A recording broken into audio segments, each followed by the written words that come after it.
This is inside the house? Yes. Okay. And if you can look to the back here where I've got I'm making some, what if anything is that back there? That's the kitchen. Okay, and this is the dining room, and this is on the main level? What we're looking at is the dining room table on the main level with the kitchen in the background. Okay. Thank you. Now I'm going to ask you to take this jury through your experience, what happened in Australia once you arrived there.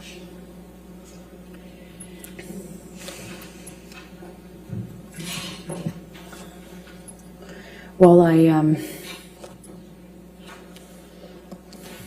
I was nervous because of the conversations that I had with him before I left, and then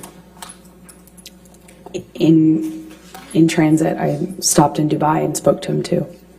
So I was a little nervous, but he indicated me that he wanted me to come. He said, I miss my wife at the end of the phone call that we had in the airport. I called him from Dubai. And he said, I miss my wife. I felt, okay, safe to, it's good. And I missed him so much, that's all I wanted to do is see my new husband. I flew in, I arrived early. I walked into the bedroom. I was so excited to see him. And he was so, like, he had lost a ton of weight. So I just knew something was up. And he kind of quickly, kissed me and kind of, we had some interaction. It was brief. He was leaving to go work. He had to work that day. But then after the plan was he would come back, which he did in the evening, and then he was supposed to have a 3-day weekend, a long weekend. So he comes back that evening, and the chef had kind of prepared some things for the fridge, mashed potatoes, I think spinach as well. There's some steaks in the fridge, but he had kind of prepped some of the sides. And I was looking forward to having this kind of, our style at-home date. We'd just been, we're a new married couple. We hadn't seen each other for basically a month after getting married. And I start dinner and am happy to see him. And at some point early in that evening, he pulls out a bag of MDMA. I asked him what it was, and he told me it was MDMA. And I was surprised because at the time, that was, there was no question mark as to how I would respond to that, or so I thought. It's like, why would you even think that that's okay?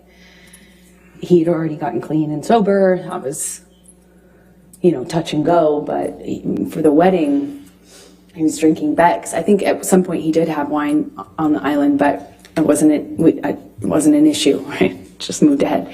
So I was surprised that he would even pull out this bag and, well, frankly, not hide it from me.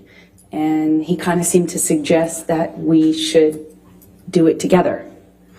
And I was like, absolutely not. Like, I just got here. I want to see you. I want to spend time with you. It was the exact opposite of what I expected and what I wanted. And it just seemed delusional at the time to me that he would even suggest this to be something that I could participate in with him. If you had been through what I had been through at that point, it's crazy. And at some point, he drinks in front of me. At first, I think it was like a Malbec or a wine or something. And I remember we hadn't, it kind of started an argument. And that was upstairs in that room that we just looked at a picture of, by the sunflowers. That's more or less where we were standing, just closer to the kitchen. And we get in an argument, and I shove past him, just stomp off. And he grabs me. We have an argument about me walking away, and am I walking out of this? And in my head, I was like, I actually wasn't thinking of leaving yet, but that would later be going through my mind. We had a brief interaction, and I don't remember the exact sequence of things. I wish I did. I have a lot of flashes. It gets a little bit more confusing for my ability to recall everything in a linear way a little later on as things got crazier. But for this part, the first night, what I distinctly remember is at one point, I don't think I had gotten very far, or maybe I came back into the room, but when he shoved me, I went flying across these parakeet floors. I mean, just skidding across these floors.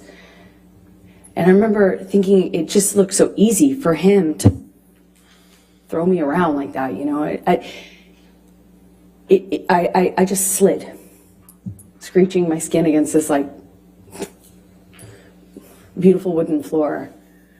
And we had another argument that was a spin-off from that. It was just kind of this on-off sort of thing that I remember eventually in this interaction, he shoves me up against the fridge. He has me by the throat, and he just was holding me there by my throat. And I wondered if it was the drugs. I wondered if it was him. It hadn't, in my recollection, hadn't been that long. He has me up against the throat. He's kind of bashing me against the wall next to the fridge. We're kind of moving in that area. And at some point, I'm in his face, and I don't know if he had let go of my neck or loosened my grip, but I remember slapping him across the face, screaming at him. He's screaming at me. I got my hand free when he tried to grab me when I walked off. I stormed off. I slammed the door upstairs. I don't know if it was in that instance or if it was in a later one that I eventually barricaded the door.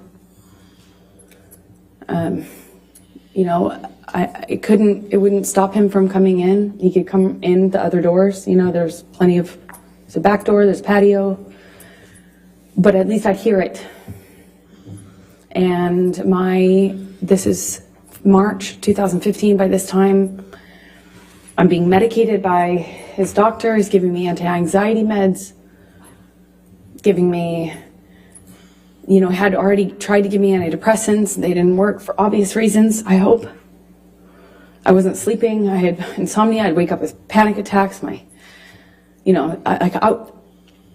needed to sleep, but my ability to do so was really, really compromised at this point. And I kept thinking that I just wanted to hear him or know if he came in so I could be aware, so I could be ready for what was going to come in with him. And at some point I go back downstairs. I don't really know at what point I gave up and stayed behind my barricaded door, but I managed to go to sleep. I took some sleeping pills.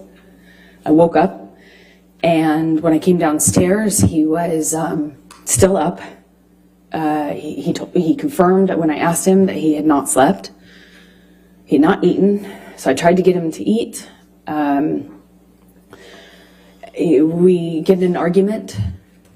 He was accusing me of Eddie Redmayne, and by this point, he thought I was working with Billy Bob Thornton on the movie I had just shot, but I had already worked with him a year earlier. But he was very upset about him and the gentleman that invited me to a concert in London. My co-star, he was upset about these people, even though I had done that movie a year prior. Who was that? It was Billy Bob Thornton, Jim Sturgis, and Eddie Redmayne that he was upset about. And let me just stop you for a moment. Have you seen Mr. Depp take any drugs by this point? Oh, yeah. Sorry if I left that out. That when we had the argument about the MDMA, he suggested to me that it wasn't on the no-fly list, like it wasn't on the no list. That was his that was his defense. Like, this isn't the, you didn't say I couldn't have this. And you know, over and over again, Johnny told me I wasn't the reason he was getting sober, but I was the reason he's staying sober. I had saved his life and all this stuff. It wasn't like it wasn't my job to police him, but I kind of ended up being in that situation, it seemed like, in his mind, you know, when he would express that to me. So he took a handful of pills, and I didn't count how many, but when I came back downstairs, I did the math on the amount that was left, and I think it was either 8 or 10, I can't recall as I sit here now, either 8 or 10 pills of MDMA. That he had taken or that were left? I remember we had a conversation about the amount that he took. So I remember saying, you Objection, took hearsay. Okay. I'll sustain the objection. Okay. there were only a few left in the bag, so I think it was what he took. And I said, Johnny, that, or Objection, hearsay. he confirmed that he took that amount and that he could take that amount. And what amount? At this point, there were 10, he had taken 10. 8 or 10, I can't recall. And when you say at this point, is that the first night? Is that the second day? This is the second day. This is after I've already fallen asleep for the night in the room upstairs. Come back downstairs, he was still awake. Okay, please continue with that second day. He was accusing me of being mean to his sister. He was accusing me of not liking his sister. Something about the wedding. I was trying to put out that fire, as you will. I was trying to say, no. First of all, I'm not filming with Billy Bob. No, I wasn't filming with Jim Sturgis. Yes, I filmed with Eddie Redmayne, but he was a lovely gentleman. Objection, Your Honor, hearsay. Let's not offer to prove the truth of the matter. Overruled. Thank you. And then when it came up with his sister, he was accusing me of kind of having this animosity with Christy. I tried to defend myself, explaining why her and I had kind of become cold to one another. I don't know how else to describe it, because we never had any sort of direct interaction that was negative.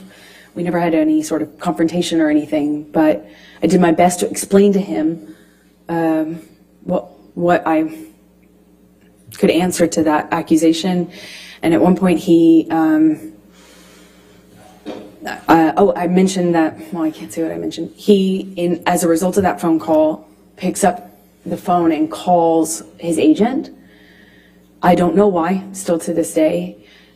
He calls a few people. I don't know who's on the other line. I just heard his side of it, and he's screaming at them. I got a sense that it was money, that he felt people had been stealing money from him, and that the studio had been ripping him off, and that he was calling himself like a whore, or he had been whored out. He seemed like he was upset, but I did not, at this point, this is maybe early evening, it was before the sun went down on the second day. I remember he took the phone at one point and called my divorce attorney. I had at some point prior to this got a divorce attorney, or not a divorce attorney, a domestic relations attorney to do a post-nup, because we got married in February, and there was never any mention or talk from Johnny about a prenup, but I had interactions with his sister, and so I thought, okay, I'll get a lawyer and let's do a post-nup. When Johnny found out about that, or when I reminded him of that in Australia, he went outside and called my divorce attorney and fired her and said the only way out of this was death again. And I heard that already at this point, March 2015. probably 25 times. So he's screaming at her. He calls his agents.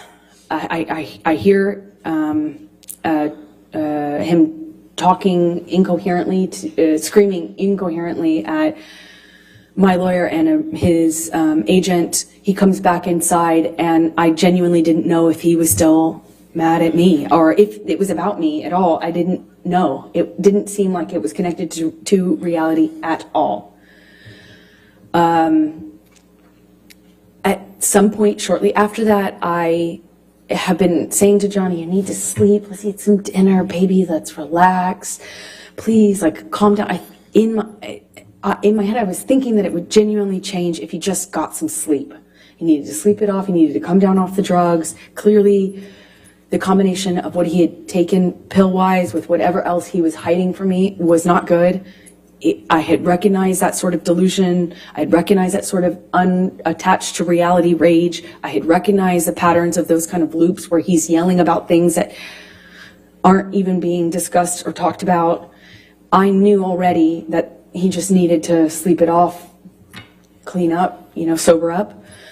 And I thought we could. I remember I went to the fridge. I got out the steak so that they would be ready to cook. And I got out some of the food I was going to put together for dinner. I went upstairs. I don't know if I came back down in my nightgown at that point or if that was shortly after, but the next thing I remember is coming downstairs and looking for him.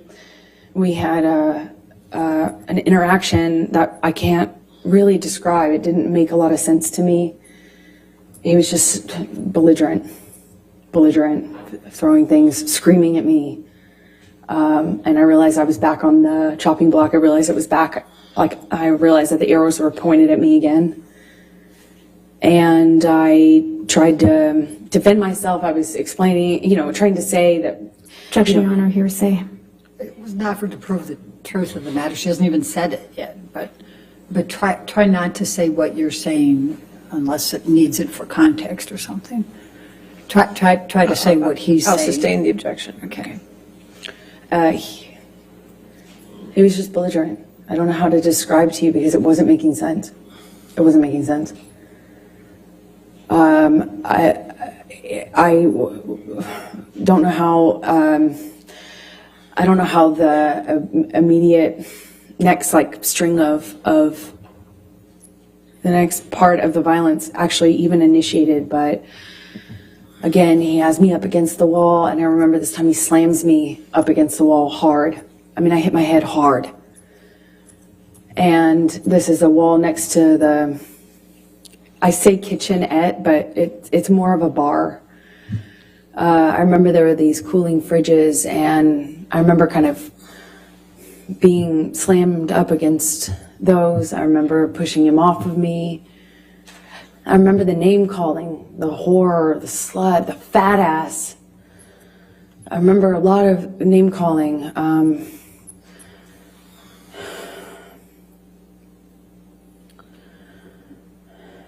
I said, Had he been drinking by this time? he was drinking. Calls for speculation and leading. I'll sustain as to leading. What, if any, drinks had you observed Mr. Depp have by this time? Well, I had already seen him drink right in front of me. He took a big swig out of a wine bottle upstairs right in front of me as in a gesture of looked right at me and took a big swig out of it as a show for did it right in my face to make a point. And then when I came downstairs, he was drinking from the bottle. I don't know what kind of liquor.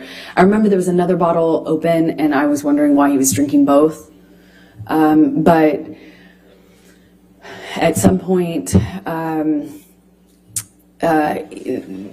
had me up against the wall next to the cooling fridges, and I remember slamming my head up against the thing. He had me by the neck, squeezing my neck, and it it got really nasty. It went from like, oh, no one likes you, no one likes me, everyone warned me about you. That's what it was. He started to tell me that everyone had warned him about me, and that he wished he had never married me, wish he had never met me. No one liked me. You know, it sounds childish, but I remember feeling really hurt. And then at some point, I shoved him hard to get him off me. And he shoved me back and he said, "You want to go, little girl?"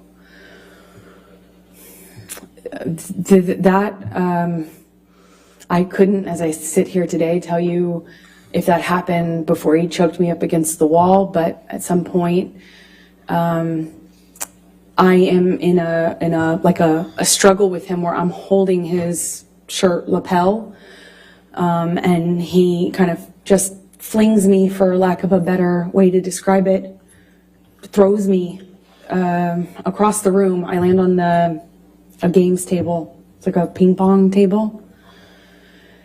And I don't know if I was holding on to him or if he pursued me separate, but he gets on top of me on the games table and is just whacking me in the face, like repetitive.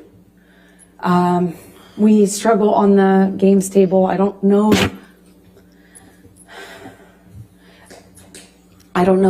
how we get up. I don't know if he pulls me up. I wish I could tell you, but we were in this struggle down in this games room by the bar. And we had this conversation about the drinking, or argument about the drinking. And he holds up this bottle to me, and you know, I'm saying, did you drink this whole thing? Something stupid, focusing on this detail, and he is telling me that I can't control him anymore, and that if I really wanted to try, take it. And then he's like taunting me to take the bottle from him. If I really want him to stop, why don't I take it from him? Go on. Kept saying, "Go on," and kind of gesturing with the bottle towards me. And like he does that 2 or 3 times. I reach for it, he'd revoke it, kind of laugh at me. And he's holding out the bottle. I think like maybe the 3rd time or so I get a hold of it. I pick it up and I slam it down on the ground right in between us. There's a tile floor, a white tile floor. And I smashed the bottle on the floor. And that really set him off. So stupid. Sorry. It was like a light bulb switch went off. He started screaming.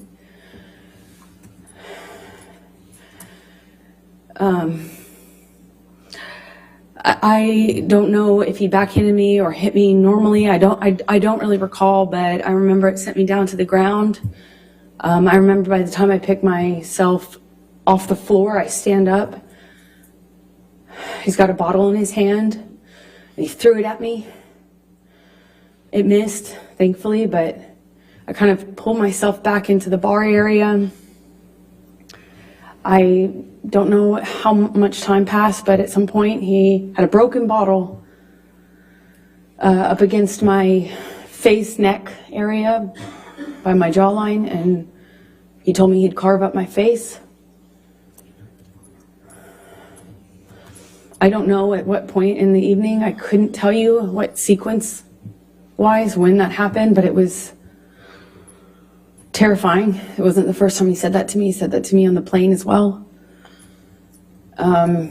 But this time he was holding a broken bottle to me. I honestly don't remember if I threw anything in his direction. I don't think I did. I just remember him having me by the nightgown. I remember him flailing me, throwing me around. I'm flailing. This is after there were some bottles broken on the floor. I think this is actually after, again, forgive me, I wish I could remember the sequence, but it's flashes. He's throwing these bottles at me. I remember retreating. There were also cans, like soda cans, beer or soda cans, and they're coming at me one after the other, and I keep pulling myself into the bar area. There's a bar behind me in like a, I don't know, like an L shape.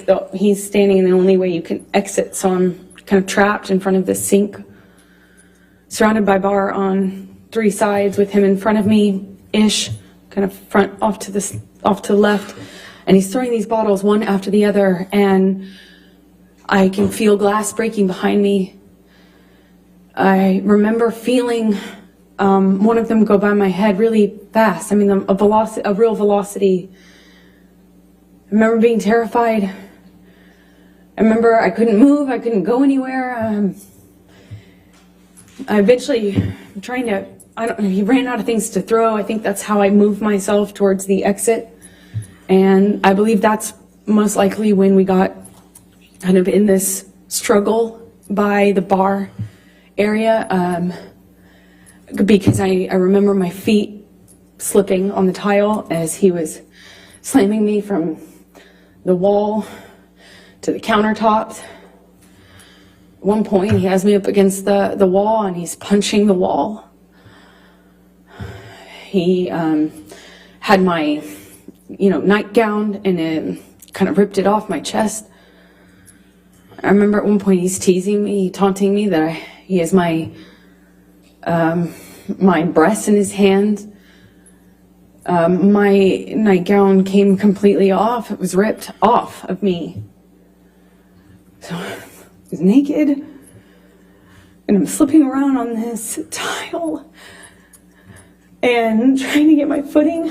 And I remember slipping on this tile. Glass was underneath me, and I remember just trying to get my footing. I felt really destabilized and felt really vulnerable. I'm naked, and he's flinging me around, and at some point, I'm up against the wall, and he's screaming at me that he fucking hates me, that I ruined his life. I remember I ruined his life over and over. And he starts punching the wall next to my head, holding me by the neck. I get free from him. I kind of step back from him, and it's like his energy shifted to the phone. There was a wall-mounted phone on the wall next to where my head was, and he went from punching the wall to like realizing there was a phone there, and he picked up the phone and he's screaming. He's like at the top of his lungs, screaming, "I fucking hate you. I fucking hate you. You ruined my fucking life." And screaming at the top of his lungs, he picks up the phone and starts bashing the phone against the wall where I was just being held. And I remember kind of having some distance on what was happening and watching him do this. And it was like his energy had shifted, and I was that phone all of a sudden. And he was just over and over again smashing this phone into the wall, over and over again, screaming at me. And I was watching the phone every single time he pulled his hand back. It was just breaking into pieces. I remember thinking this phone is disappearing. He was smashing it to smithereens, just going into the wall. And at some point, he's on top of me, no phone, but screaming the same thing. "I fucking hate you. You ruined my fucking life." I'm on the countertop. It had me by the neck, and he felt like he was on top of me, and I'm looking at him in his eyes, and I don't see him anymore. I don't see him anymore. It wasn't him. It was black. I've never been so scared in my life. It was black. I couldn't see him.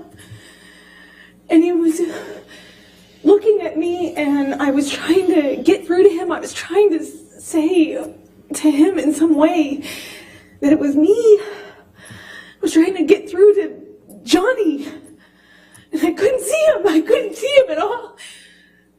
And my head was bashing against the back of the bar, and I couldn't breathe. And I remember trying to get up, and I was slipping on the glass. My feet were slipping, my arms were slipping on the countertops, and I remember just trying to get up so I could breathe, so I could tell him that he was really hurting me. I didn't think he knew what he was doing. I don't know how...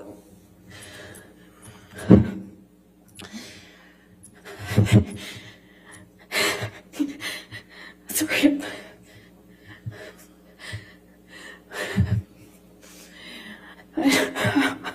I'm sorry. I couldn't breathe. Please. I don't know. Please, I don't want to do this. I don't want to do this.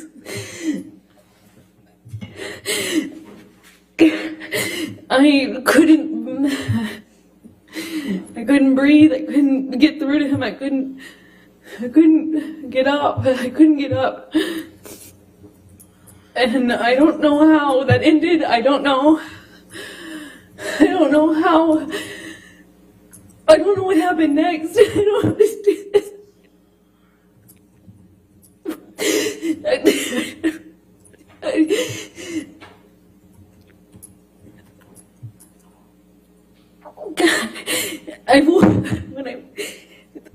The next thing I remember,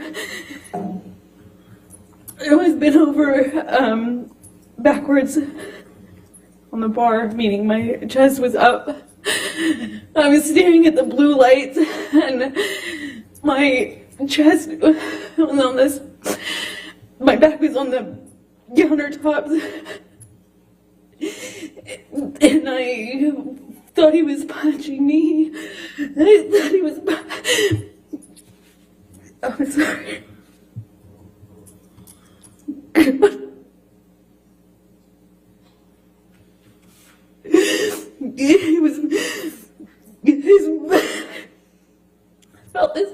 I felt this pressure. He owned my pubic bone, and he thought he was punching me. I just saw his arm. I could feel his arm moving, and it looked like he was punching me. But I could just feel this pressure. It was like it kept hitting me. It didn't feel pain. It was just a pressure on my pubic bone, and I don't know.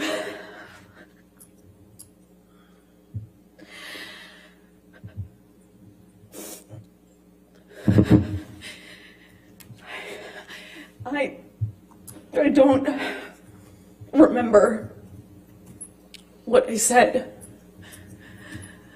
I just remember being really still,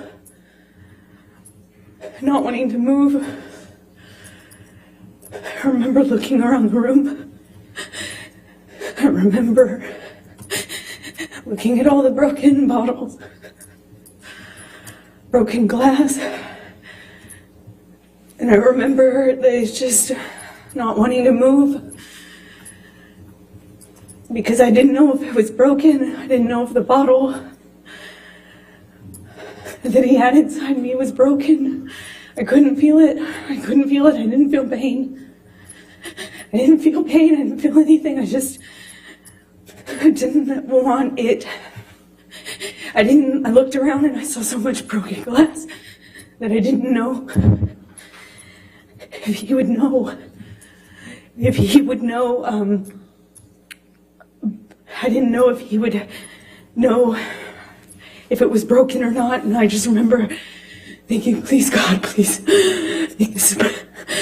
I hope it's not broken.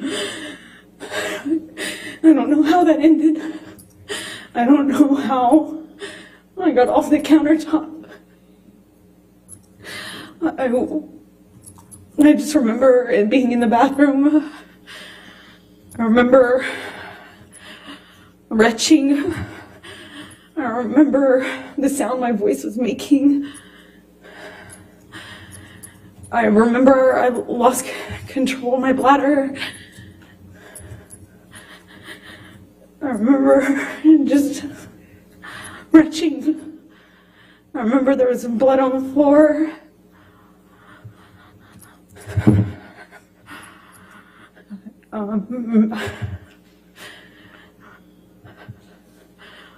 I got up at some point.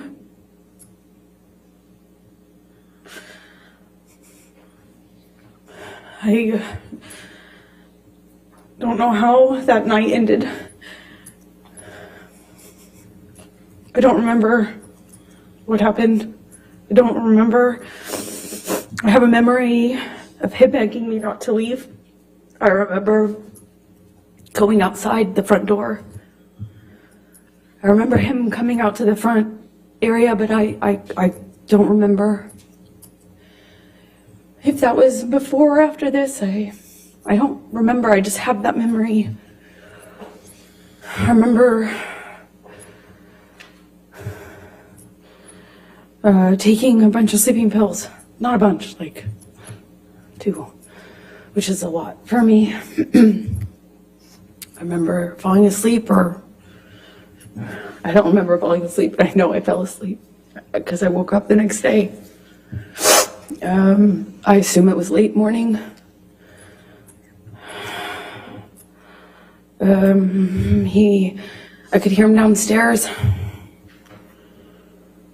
I could hear Marilyn Manson music, not in person. I could hear the music. Maybe he said it was Marilyn, or maybe I could recognize it. I don't remember, but I became aware of it. That's what I was hearing. It was blaring.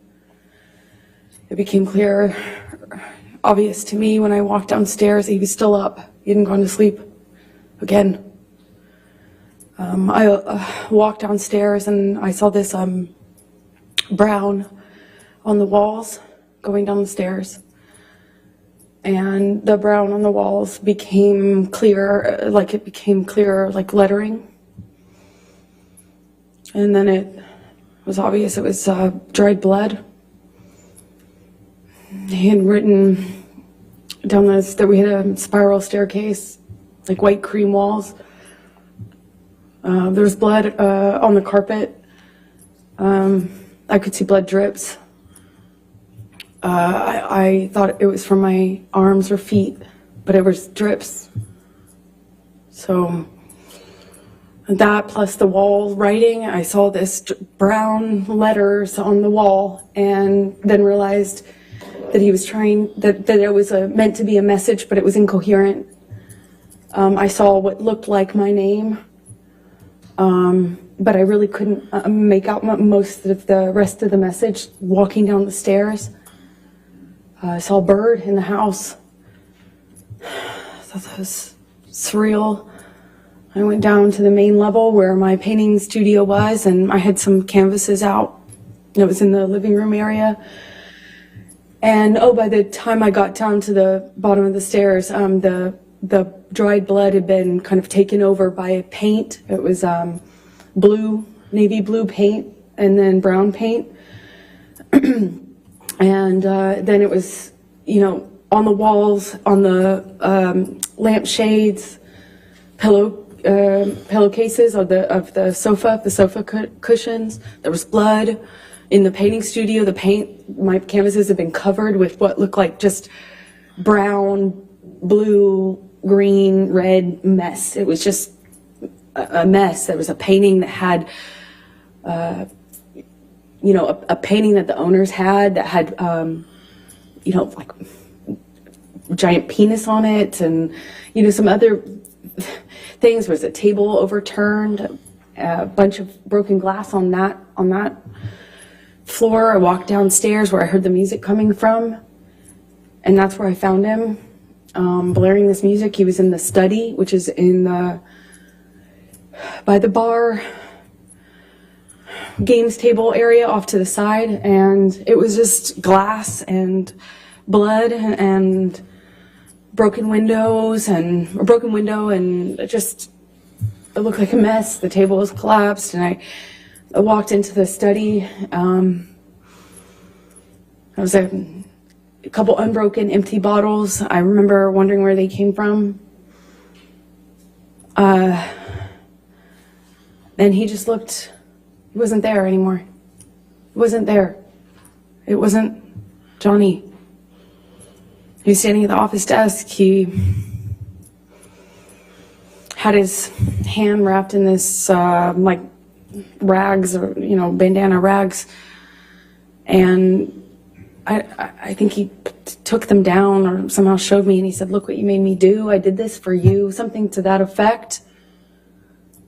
And I kind of put together, it was covered in paint, and I put together that that's, like, he was using his finger. I quickly became aware that that's what he was using as a paintbrush, even though there was lots of paintbrushes around. And we didn't have any sort of, like, coherent conversation, as you can imagine. I figured out he was missing a finger. He kind of held it up, and I said, "What did you do? When? Like, what did you do? When?" And I realized in my head that there had been many hours since this probably happened, assuming that that was happened with the phone. And in any case, I knew it had been way too long, that he had had this blood, that he was bleeding, and I said, "I'm going to call 911 if you don't call Jerry now." I still don't recall which of us called Jerry Judge, his security. At some point we went upstairs. He came upstairs, but he went up to the 3rd floor while I was in the main floor, the entry-level floor. I went to make him a cup of coffee because he was demanding more Red Bull, and I was thinking that's probably not a good idea. I don't know why coffee would be so much better, but in my head it was. I thought maybe, I don't know, sober him up, or I don't know. Help was coming though, and I remember I made him coffee. As soon as I handed it to him, he threw it at the TV and started screaming again. It was like back to square one. Shortly after that, security arrives. I don't know how long, maybe a few seconds or minutes went by, not long, but they kind of find Johnny, or Johnny finds them walking out of the front door, and they were trying to figure out what was going on. And as they were kind of looking at him and trying to figure out what the heck was going on, Johnny took his penis out of his pants and started trying to pee or peeing outside of the house, saying that he had more messages for me. And this is in front of security. And they kind of just like looked at each other and looked at him and kind of not laughed, but kind of half, played it off and corralled him. It was how it looked. It looked like corralling a wild animal back into the house with his penis still out of his pants, peeing or trying to pee. That's what he was indicating. And he went to the wall of the house, and I remember him standing at the wall trying to leave me more, saying he had more information for me. He was gonna leave me more messages, more information for me. It made no sense. And Jerry Judge, his security, and one of the nurses, shortly after, I think they put me in the theater room, but shortly after, I remember talking to one of the nurses, and she was trying to give me drugs to sedate Objection, me. Your Honor. Hearsay. Trying to give her drugs, she didn't say anything. Thank you. Keep going. And I just remember crying and rejecting what they were trying to give me, and fighting with them about how much they were trying to give me. I felt like I needed to figure out what was happening with my life, what was happening with Johnny. I didn't know if he was okay. I didn't know. I actually had no idea, like, could this be something he could die from? If anything, just the drugs and the alcohol. I mean, that alone, I didn't, you know, I just remember being scared and being in this theater room, this dark theater room, and not knowing what the heck was going on. I eventually was taken up to my room by one of the nurses, and I'm sorry, Debbie, and or suggesting I go up to my room. I went up to my room, and I took a quarter of what she was trying to get me to take, and I eventually fell asleep. I came back downstairs to look for my phone, which Johnny had picked up before security came in. He picked up my phone and said, "We're going to get to the bottom of this." He wasn't making any sense at the time. Understandably, just different. Nothing made sense.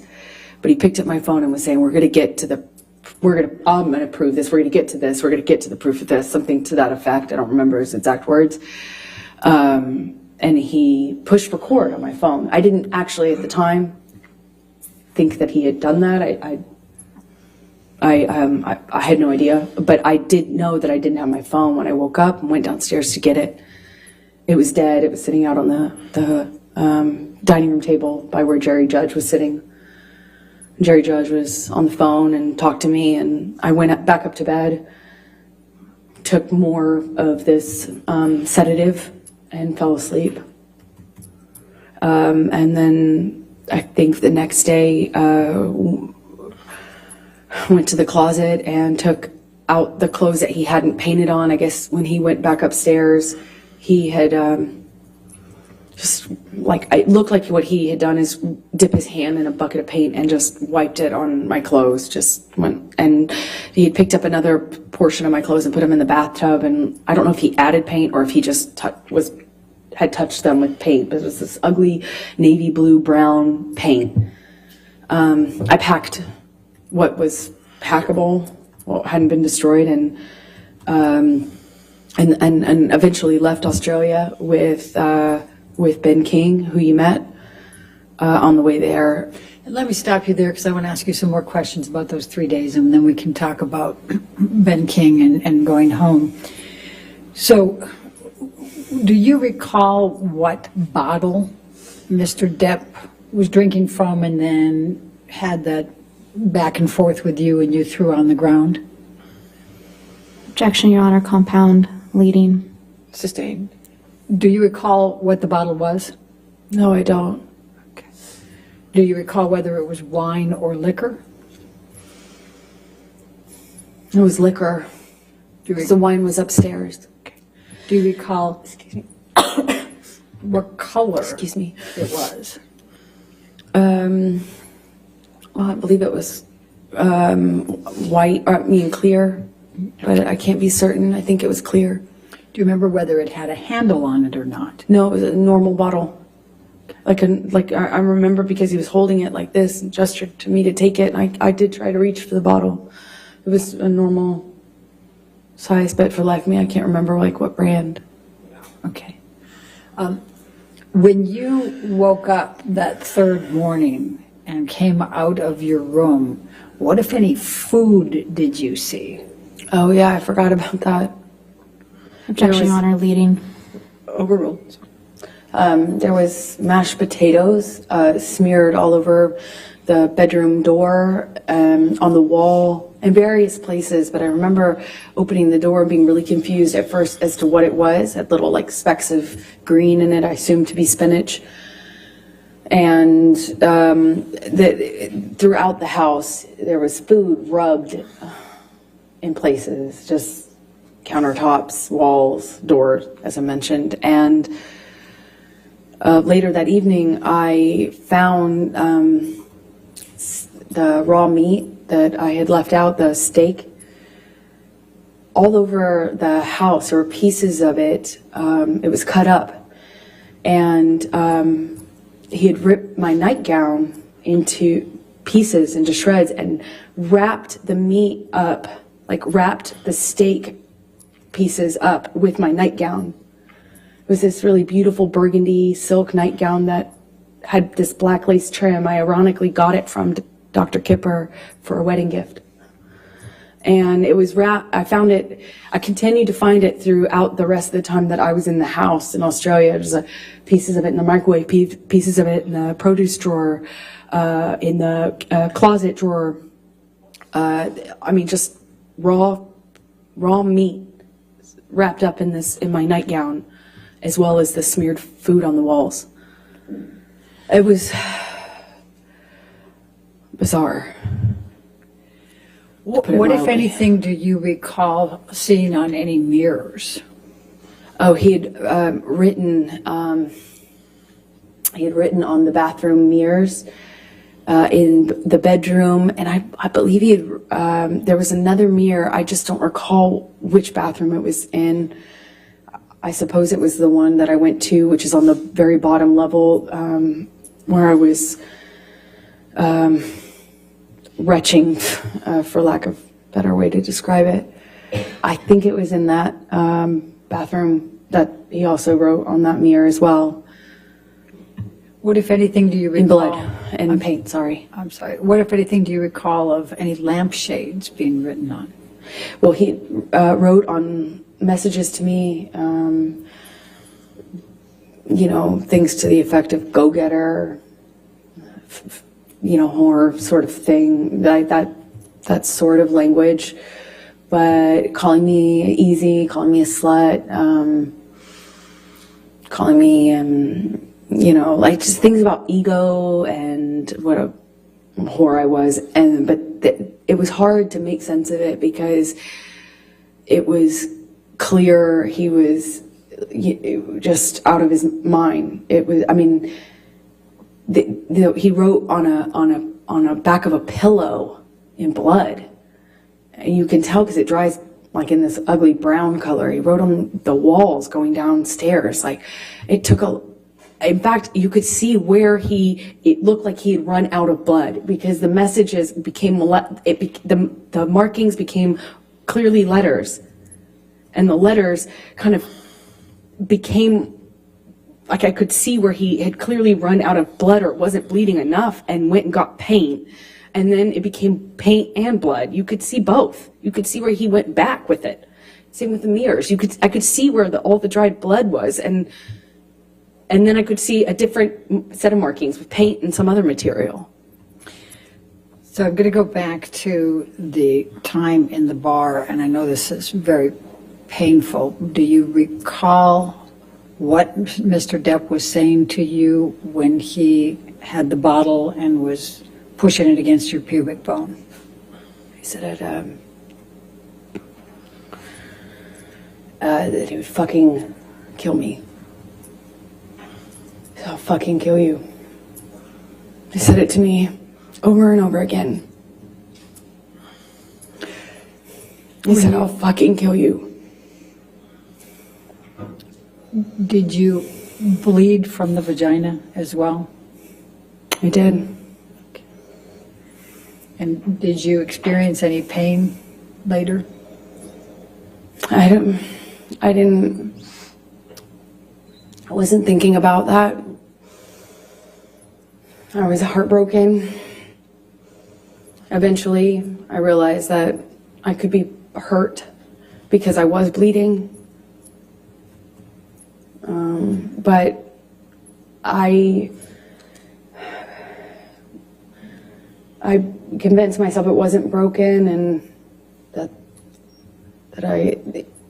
the bottle wasn't broken, or else it would be a lot worse. And the discomfort I was feeling afterwards just paled in comparison to how scared, shocked I was. I'm scared. I just married this man. I just married him.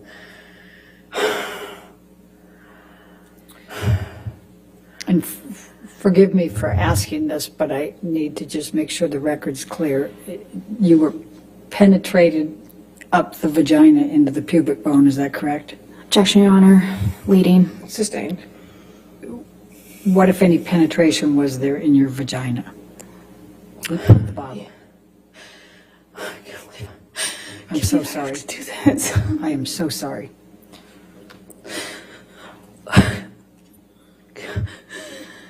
Johnny had the bottle inside of me. And was shoving it inside of me over and over again.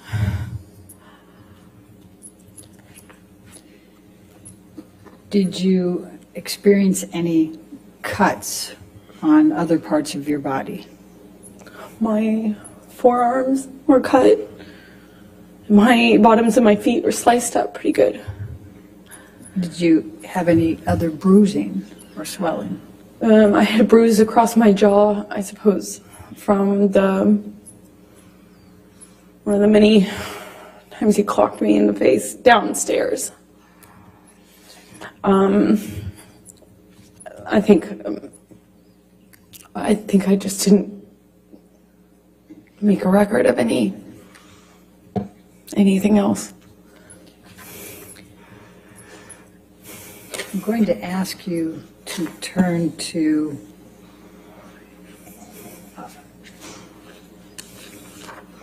let's go to 1810.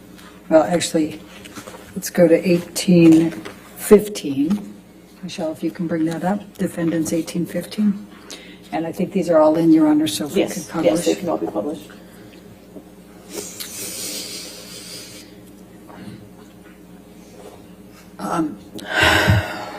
Is this the game table? Yes, it is. Okay. And is this, based on your testimony, is this where you were you on top of this table? Yeah, that he briefly got on top of me, and was pushing on my throat, actually, at some point when I was on the table. I had forgotten about that. And this, though, looks like it is after a lot of the stuff was cleaned up, because it didn't look quite like this. Okay. And did the table collapse? Yes, it did. Objection, Your Honor, leading. Sustained. What, if anything, happened to the table? The table collapsed underneath me when Johnny threw me into it and got on top of me, or fell on top of me. I honestly don't know which one. We can look at 1816, please, defendants.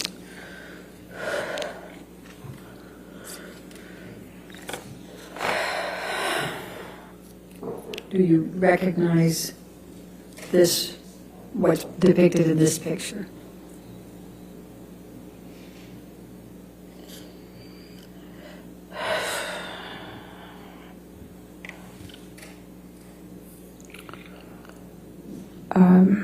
Yes. What is it? It looks like the bottles that were by Johnny on the desk when I came down that last morning, and he was still up, still drinking. If we could go to defendants 1817.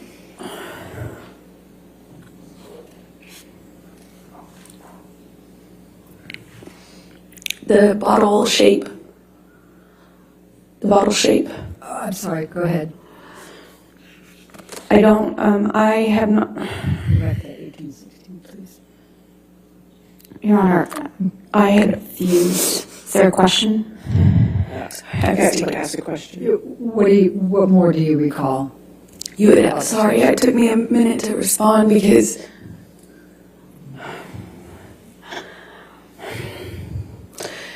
it's hard. It took me a minute to respond because I had not remembered seeing the bottle that Johnny was using on me. I didn't have a memory of seeing it.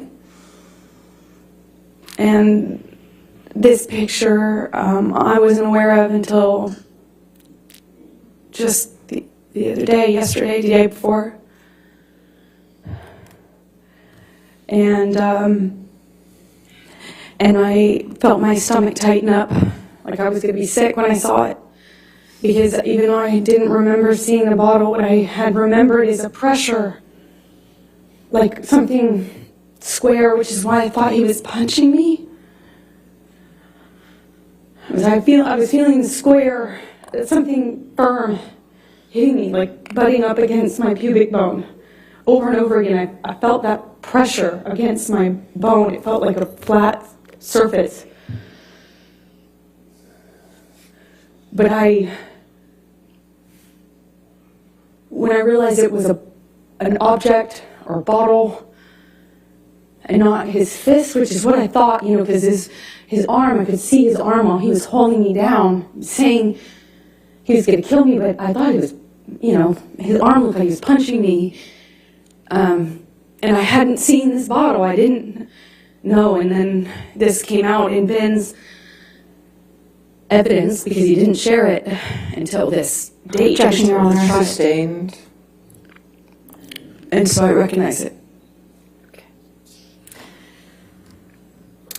All right, now let's go to defendants 1817.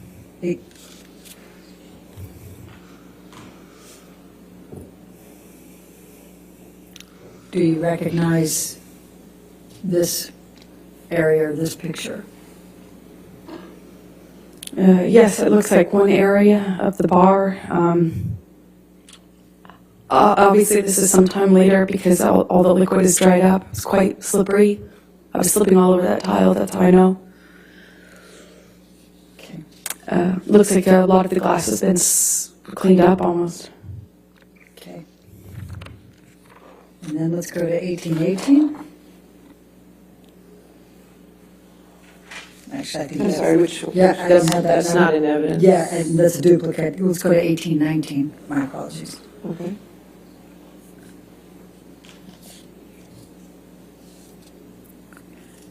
Do you recognize this?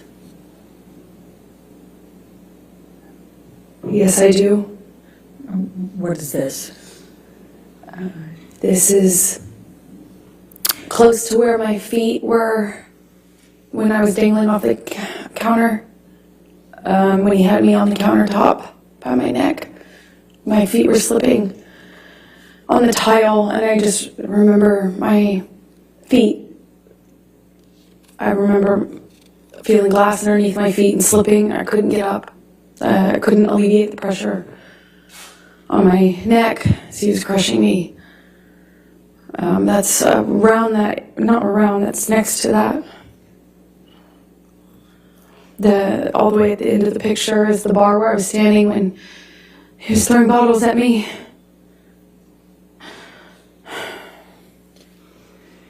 Can we go to 1820?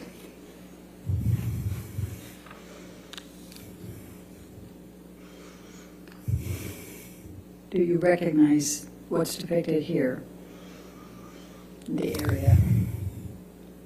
Yes, that's to the left would be where the wall-mounted phone was. Right to the left of that. To the right of that is the little L-shaped bar that I was telling you about, where I was trapped in. And when you say to the left of the wall, I'm what do you sorry. mean? Is it off the picture or on the picture? So if you're looking at this picture, imagine up and to the left at person height, at site height, was I don't know if it was antique, but it kind of looked old-fashioned, like an old-fashioned heavy. It looked heavy. I didn't pick up the receiver, but it looked heavy when I was watching it break. It looked like these really heavy glass. Excuse me. It's really thick, heavy, not plastic, but like a Bakelite or something heavy material on it. That's my best guess. So that would have been to the left, and then to the right would have been the very end of the bar that you just saw a picture of. All right, let's go to 1821, defendants.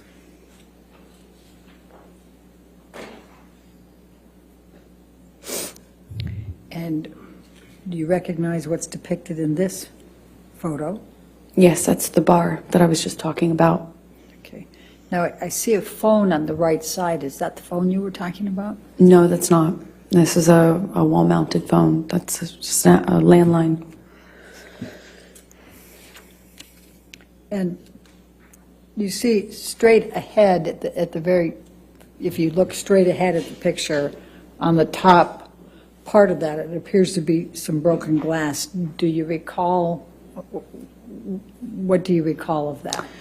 I recall more than just this window being broken. This is one of the windows that he broke when he was throwing things at me. My body was standing in front of that little kitchen sink you see at the end of the picture. I suppose that's some of the glass I felt, though, on the backs of my arms. Like when the window shattered. Okay. Let's go to 1822.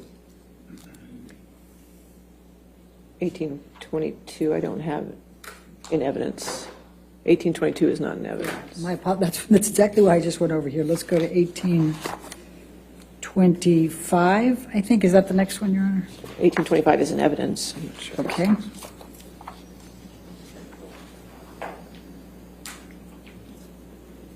Do you recognize this picture? Yes, that's where Johnny was standing when I found him the last morning. That morning, it might have been like midday. When I say morning, it was after I woke up. It was certainly not early morning. And he was standing at that desk, behind the desk, with the Manson blaring. When I found him and told him that I was going to call 911 if he didn't call Jerry. If you look in this picture, there appears to be a lampshade down below. Do you recognize that lampshade down below the table? That's one of the lampshades Johnny wrote threats or messages to me on. Okay. Then let's go to 1827.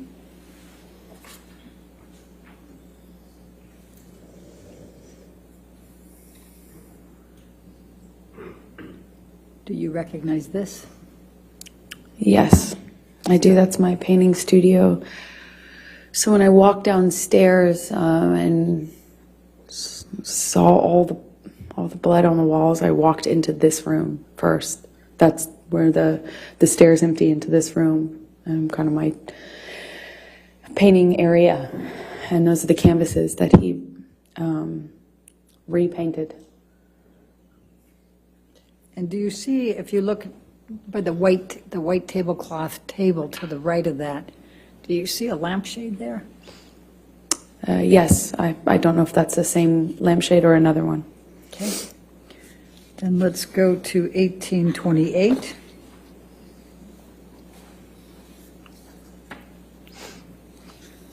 And do you recognize what's in that one? I do. Those are were my paintings. That I don't know when he did that, if it was before or after the writing on the walls, but he just ruined them. So I just want to make sure, so the painting canvas that's dark colored, there's two of them there.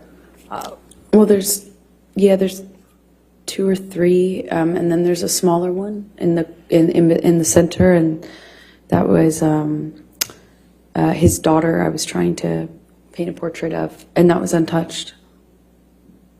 Okay, and then, but just so we're clear, the one directly in front of you that looks like it's just a lot of dark colors, was that dark colors before, or? Objection, Your Honor, leading. I said, was that dark colors before? I'll sustain the objection. What, if any, change was there on that canvas? Oh, I'm a terrible painter, but I'm not that bad. That was not my painting. It was the start of a portrait, and he changed it dramatically. Okay. And then to the right side, on the other side more to the right than the one you already testified to, is that what that picture looked like before, or is that? Objection, leading. What, if any, changes were there to that picture? Well, the three canvases were portraits, so they looked similar to the one that's in the center that I was doing of his daughter. Okay.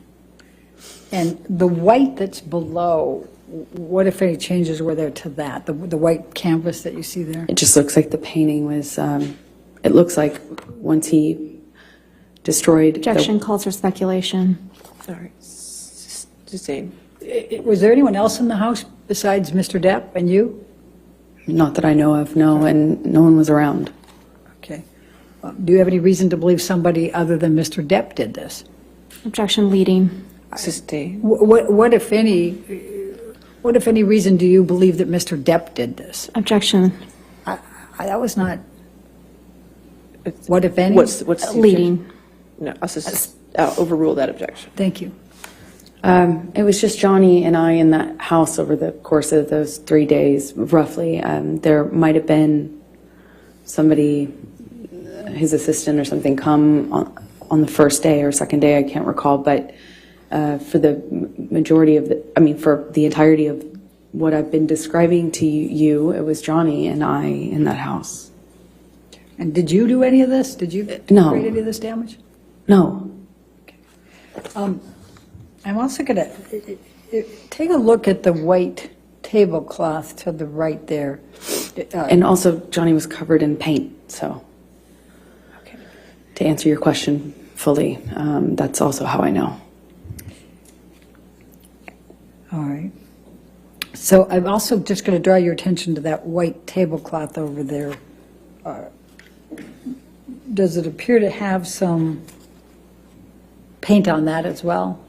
Yes, there was paint all over the place, to say it plainly. Now, the painting that you indicated, there was a large penis, I believe. Where was that?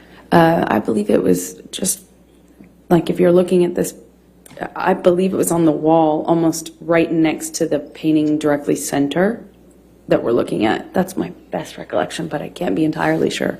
Okay. Let's go to 1828. I think that was 1828. Oh, 1829, my apologies.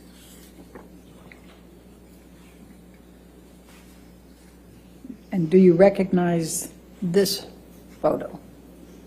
Yes, I do. What's in it? And what was this?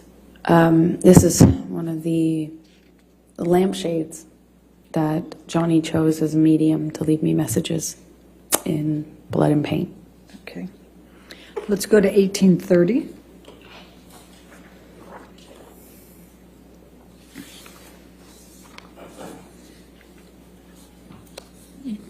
Do you recognize this? Yes, that's one of the bathroom mirrors.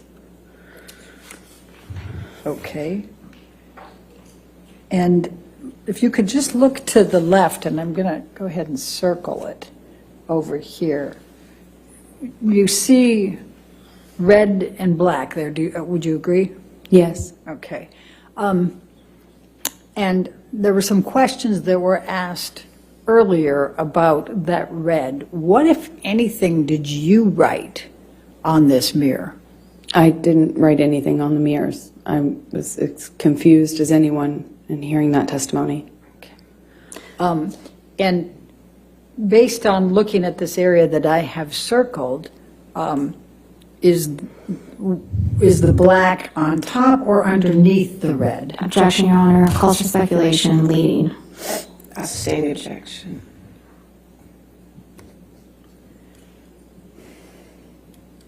All right, this might be a good time to take a break. Why don't we go ahead and take our afternoon break, ladies and gentlemen. Let's go ahead and have our break. Do not discuss the testimony with anybody, and don't do any outside research. We'll come back here.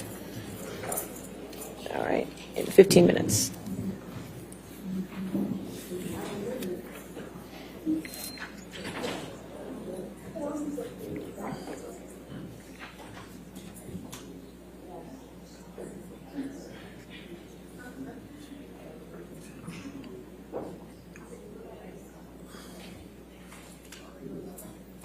All right, so we'll come back at 4:02, okay? Thank you, Your Honor. All right, thank you.